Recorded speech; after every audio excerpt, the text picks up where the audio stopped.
Cocoon, a utopia in the sky. The populace live a life of ease under the protection of almost godlike beings known as the fal'Cie. The lower world, Pulse, over which Cocoon floats, is believed to be a land both hostile and uninhabitable. One day, on Cocoon, a dangerous Pulse fal'Cie is uncovered in the seaside settlement of Bodom. The governing body, known as the Sanctum, announces that all residents of the town are now contaminated. The Purge is enacted, legislation that requires every citizen from the affected area to be forcibly relocated to Pulse.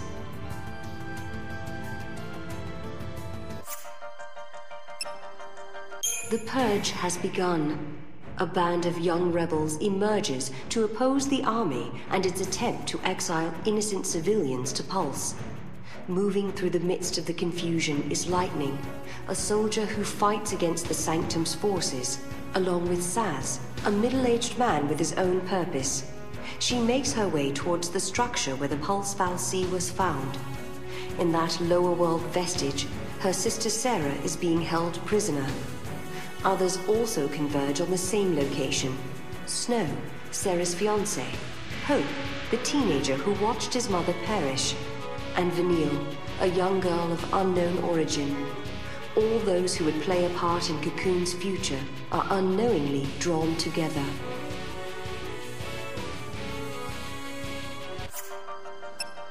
fal'Cie possess the power to transform humans into accursed l'Cie. Both Lightning and Snow have entered the Vestige to rescue Sarah from just such a fate.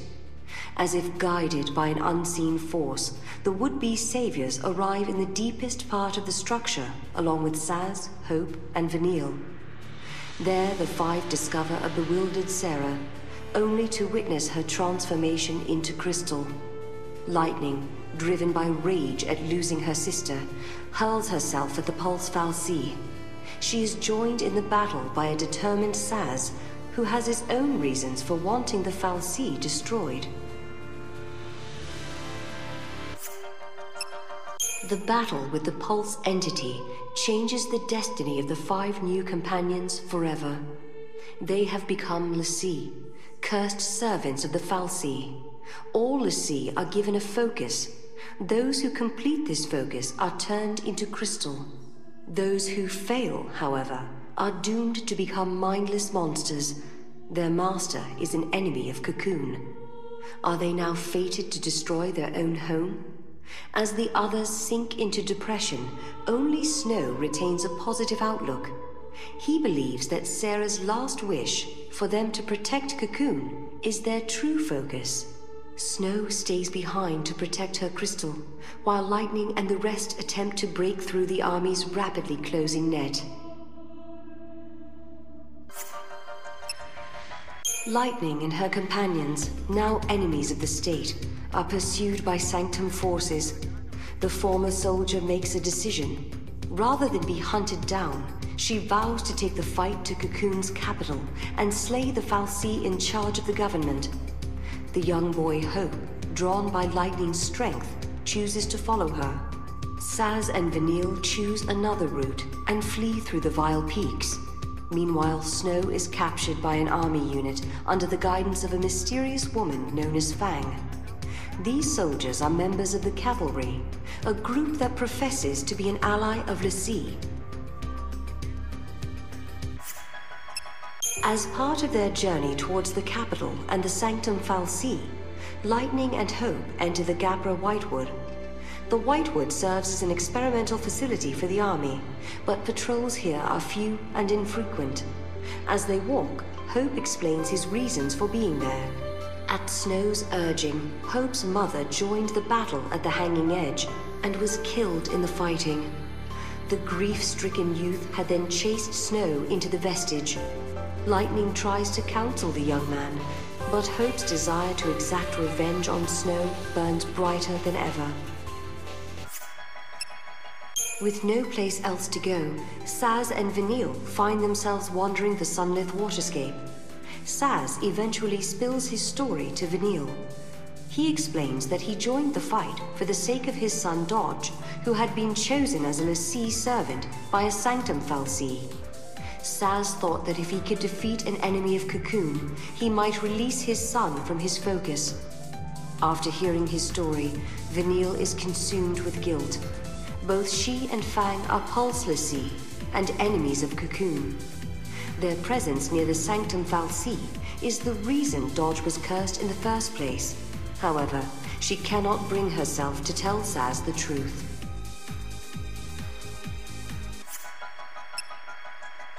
With the help of the cavalry, Fang searches for the other l'Cie. She has a debt to pay. Her lost memory and forgotten focus were the reason Sarah was cursed by the fal'Cie.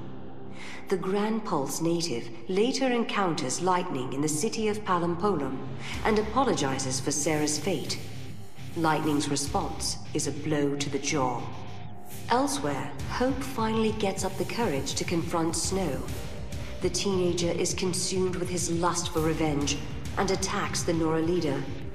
Despite the boy's actions, Snow puts himself in danger, protecting Hope from an army airstrike. The four l'Cie later regroup at Hope's house and meet his father. They reconcile their differences and decide to work on finding a future rather than dwelling on the past. In Nautilus, the city of dreams, Saz and Vanille's frantic flight from the Sanctum comes to an abrupt end. Dodge, now in the custody of the army, has used his l'Cie powers to track down his father. The boy turns to Crystal upon completing his focus to locate an enemy of Cocoon. A PSICOM officer appears before the unbelieving Saz and tells him the truth. Vanille is the reason his son was made into a l'Cie. Vanille admits her guilt. She offers no resistance when Saz raises his pistols to fire. But Saz realizes her death will change nothing and lets Vanille go. Such mercy is all he has left to give.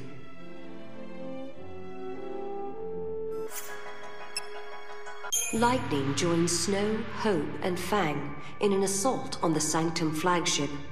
The cavalry has lent them its aid in rescuing the captured Saz and Vanille. After a long search, Fang is finally reunited with Vanille. The six l'Cie then fight through the ship's defenses and come face to face with the Primarch, representative of the Sanctum. However, the truth that he reveals is beyond their wildest imagining. The Primarch, who they thought to be human, is actually a powerful fal'Cie by the name of Barthandelus. The fal'Cie also shocks them with the knowledge that their focus is, in fact, the destruction of Cocoon. Barthandelus guides the l'Cie to a vestige hidden beneath the capital, where other truths await them.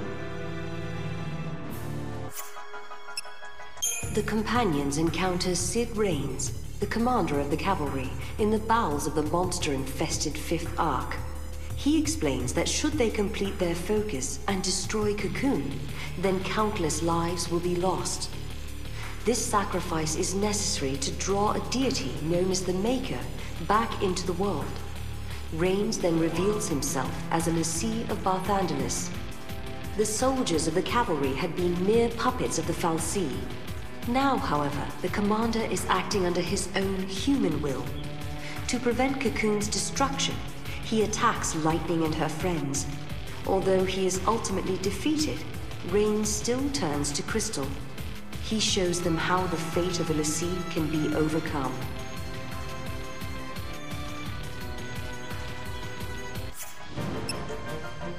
The six l'Cie have crashed on Gran Pulse, the terrifying lower world that the people of Cocoon speak of in whispers. Seeking for a way to overcome their cruel fate, the companions travel to Erba, Fang and Vanille's hometown. There they uncover an ancient prophecy that tells how Fang and Vanille attacked Cocoon several centuries in the past. It also speaks of how they entered into crystal stasis and later awoke, once again driven to destroy the floating shell. All their actions recorded and prophesized, but no mention of how to avert the catastrophe. But if they refuse to fight, then Cocoon will fall. Readying themselves for the conflict to come, the l'Cie head for Cocoon's capital once more. Chaos rules in the capital city of Eden. Reigns, though he wishes for the independence of mankind, is a helpless tool of the fal'Cie, and the soldiers of the cavalry who trusted him have now risen in revolt.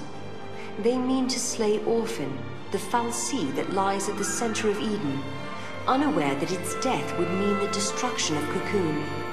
To prevent this cruel catastrophe, Lightning and her fellow l'Cie battle through the streets in pursuit of the vengeful soldiers. They finally catch up with the cavalry, only to see them transformed into hideous seeth. Only one thing remains to be done. The l'Cie must face Barthandelus, the mastermind behind all that has transpired.